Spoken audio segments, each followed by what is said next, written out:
Welcome to stock market news update. दोस्तों, इस channel में आपको डेली शेयर मार्केट से जुड़े 10 नए अपडेट्स मिलेंगे।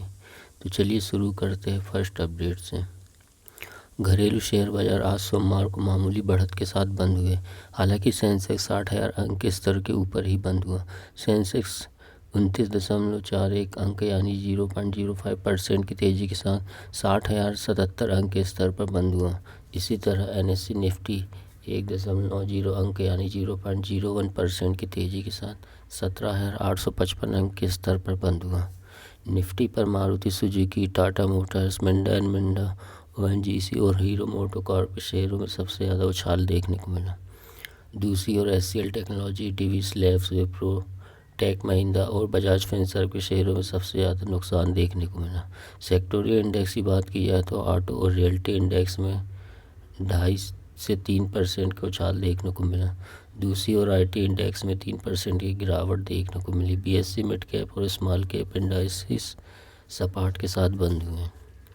नेक्स्ट अपडेट है, सरकार ने देश में ड्रोन का संचालन नियंत्रित करने वाली नीति को उदार बना दिया है। विशेषज्ञों का कहना है कि ड्रोन नियम 2021 सही दिशा में उठाया गया कदम है और अब उद्योग निवेश के अनुकूल पारिस्थितिकी तंत्र के निर्माण पर ध्यान केंद्रित कर सकता है। साथ ही स्थानीय विनिर्माण को प्रोत्साहित करने वाले कार्यक्रमों में सरकार के साथ काम कर सकता है।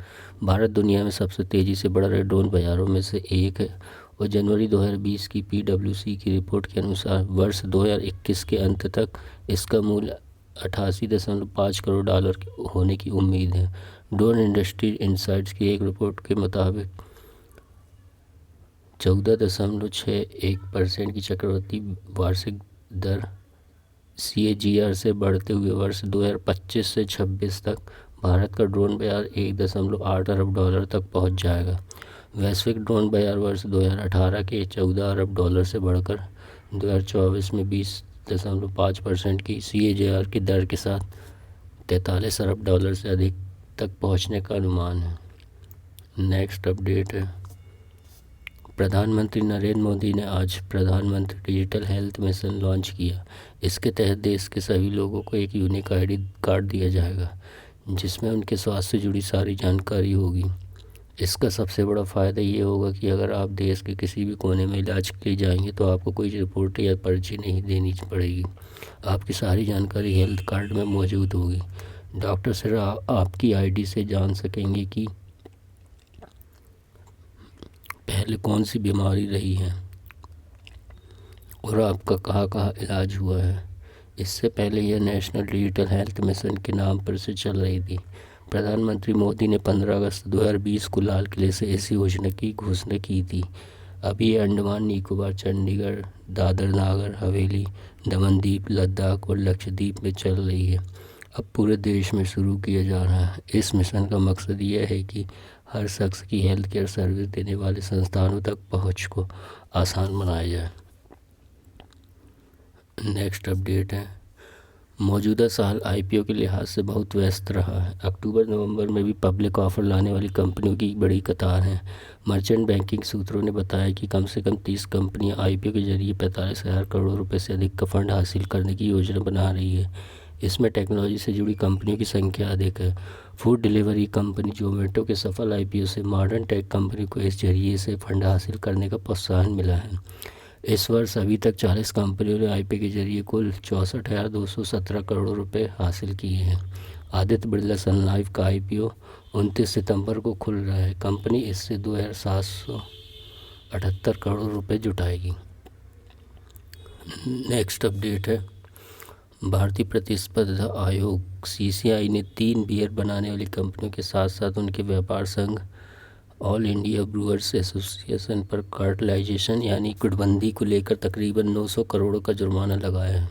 आयोग के इंडस्ट्री बॉडी ने एक प्रेस रिलीज के जरिए शुक्रवार को जानकारी देते हुए कहा कि SAB, Miller India, Foster beer के निर्माता, यूनाइटेड ब्रेवरीज जो किंगफिशर बियर बनाते हैं और कार्लसबर्ग इंडिया के ने देश के कई राज्यों और केंद्र शासित प्रदेशों में गुटबाजी कर 2009 से लेकर अक्टूबर 2018 के दौरान बियर की बिक्री और आपूर्ति करने में शामिल थे। CCI ने जहां यूनाइटेड ब्रेवरीज और कार्लसबर्ग इंडिया को क्रमशः 750 करोड़ रुपए और 120 करोड़ रुपए का जुर्माना भरने का निर्देश दिया है। वही जांच में सहयोग करने पर सब मिलर इंडिया को जुर्माने में 100% कमी करने का ऑफर दिया है। सब मिलर इंडिया को अब अंश्योर बुश इन इंडिया के नाम से जाना जाता है। सीसीआई ने अपने बयान में कहा है कि ये तीनों कंपनी क्रमशः आंध्र प्रदेश, कर्नाटक, महाराष्ट्र, उड़ीसा, राजस्थान, पश्चिम बंगाल, दिल्ली और पुडुचेरी में प्राइस कोऑर्डिनेशन भी लगी हुई थी। नेक्स्ट अपडेट है भारतीय जीवन बीमा निगम LIC के IPO का इंतजार आम निवेशक के साथ साथ हर किसी को है। भारत के वित्त सचिव TV सोमनाथ ने बताया कि अगले वित्त वर्ष की पहली तिमाही में LIC की IP की लिस्टिंग होगी। TV सोमनाथ की माने तो LIC में सरकार की हिस्सेदारी बेचने का काम मार्च से जून 2022 के बीच हो जाएगा। इसका मतलब है कि जून 2022 तक LIC की लिस्टिंग का काम पूरा हो जाएगा। उन्होंने इस बारे में मद्रास स्कूल ऑफ इकोनॉमिक्स के संबोधन में बताया कि एयर इंडिया में हिस्सेदारी बेचने का काम जल्दी ख़त्म होगा। यह प्रक्रिया अपने आखिरी चरणों में है। LIC का विनिवेश भी अगले साल मार्च से जून तक की टाइमलाइन तय की गई। उन्होंने बताया कि container corporation of India Concor में भी सरकार अपनी हिस्सेदारी बेच रही है। इसका विनिवेश भी अगले वित्त वर्ष में हो सकता है। नेक्स्ट अपडेट है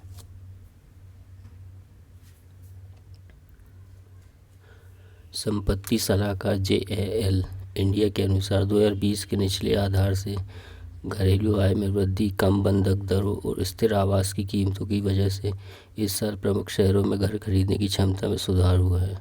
JAL इंडिया ने सोमवार को अपना वार्षिक home purchase affordability index launch किया। यह इंडेक्स दर्शाता है कि क्या औसत वार्षिक आय अर्जित करने वाला परिवार शहर में प्रचलित स्थिति में बाजार मूल्य पर एक संपत्ति पर हाउसिंग लोन लेने के लिए पात्र है। इंडेक्स से पता चलता है कि साल 2013 से 2021 के बीच प्रमुख भारतीय शहरों दिल्ली, NCR, मुंबई, कोलकाता, चेन्नई, पुणे, हैदराबाद और बेंगलुरु में घर खरीदने की क्षमता में लगातार वृद्धि हुई है। नेक्स्ट अपडेट है सेमीकंडक्टर चिप की कमी से पूरी दुनिया जूझ रही है।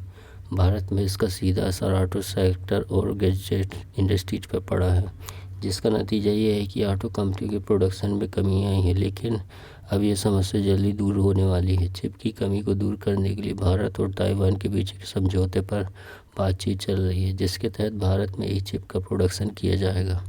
इससे कंपोनेंट पर लगने वाले टैरिफ में भी कटौती होगी। जानकारी के अनुसार 80% चिप ताइवान और साउथ कोरिया में बनते हैं। ऐसे में ये बातचीत सफल होती है तो इसका भारत में पॉजिटिव असर पड़ेगा। हालांकि जानकारों का कहना है कि इस डील से चीन के नुकसान होगा और एक नया विवाद जन्म ले सकता है। भारत और ताइपेई के अफसर हफ्तों से चिप बनाने वाले प्लांट की डील करने में लगी है। बताया जा रहा है कि भारत में 7.5 बिलियन करीब 55.23 हजार करोड़ रुपए की लागत का चिप प्लांट बनाया जाएगा। इसमें 5G डिवाइस से लेकर इलेक्ट्रिक व्हीकल तक के कंपोनेंट शामिल होंगे। नेक्स्ट अपडेट है केंद्रीय वित्त मंत्री निर्मला सीतारमण की अध्यक्षता वाली GST काउंसिल की 17 सितंबर को आयोजित बैठक में मंत्रियों के 2 समूह के गठन का फैसला किया गया था।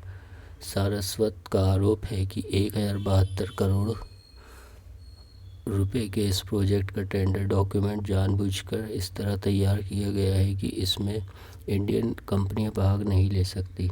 उनका कहना है कि इससे प्रोजेक्ट की विश्वसनीयता पर सवालिया निशान लग सकता है, देश की सुरक्षा खतरे में पड़ सकती है और इसकी लागत ज़्यादा रह सकती है। DRDO के पूर्व प्रमुख ने पत्र में लिखा कि मुख्य भूमि और लक्षद्वीप के बीच कनेक्टिविटी देश की राष्ट्रीय सुरक्षा और रणनीति के लिहाज से अहम है। हमें यह तय करना होगा कि जो नेटवर्क तैयार किया जा रहा है वह ठोस, विश्वसनीय, सुरक्षित, स्वदेशी और किफ़ायती हो। इस प्रोजेक्ट के तहत कोच्चि और लक्षद्वीप के 11 द्वीपों के बीच समुद्र में फाइबर ऑप्टिक नेटवर्क बनाया जाना है। इसके जरिए मुख्य भूमि से दूर इन इलाकों में मोबाइल सर्विस को बेहतर बनाने के अलावा गवर्नेंस और कॉमर्स को बढ़ावा देने के लिए 100 Gbps स्पीड का बैंडविड्थ मुहैया कराना है। प्रधानमंत्री नरेंद्र मोदी ने 15 अगस्त 2020 को इस योजना का ऐलान किया था। नेक्स्ट अपडेट है, वित्त मंत्रालय ने राज्यों के वित्त मंत्रियों की 2 समितियों का गठन किया है। ये समितियां वर्तमान टैक्स स्लैब और जीएसटी से छूट वाले सामानों की समीक्षा करेगी। इसके साथ ही जीएसटी चोरी की आशंका वाले क्षेत्रों की पहचान करेगी और आईटी सिस्टम में बदलाव की ज़रूरत को लेकर भी सुझाव देगी। दरों को और तर्कसंगत बनाने के लिए गठित मंत्रियों की समिति इन्वर्टेड ड्यूटी स्ट्रक्चर की समीक्षा के साथ साथ टैक्स रेट स्लैब के मर्जर सहित दरों को और तार्किक बनाने को लेकर अपनी ओर से सिफारिश करेगी। यह समिति ऐसे वस्तु और सेवाओं की आपूर्ति की भी समीक्षा करेगी जिससे जीएसटी से छूट प्राप्त है। इसका मकसद टैक्स के आधार का विस्तार करना है। केंद्रीय वित्त मंत्री निर्मला सीतारमण की अध्यक्षता वाली जीएसटी काउंसिल की 17 सितंबर को आयोजित बैठक में मंत्रियों के 2 समूह के गठन का फैसला किया गया था। Thank you for watching this video.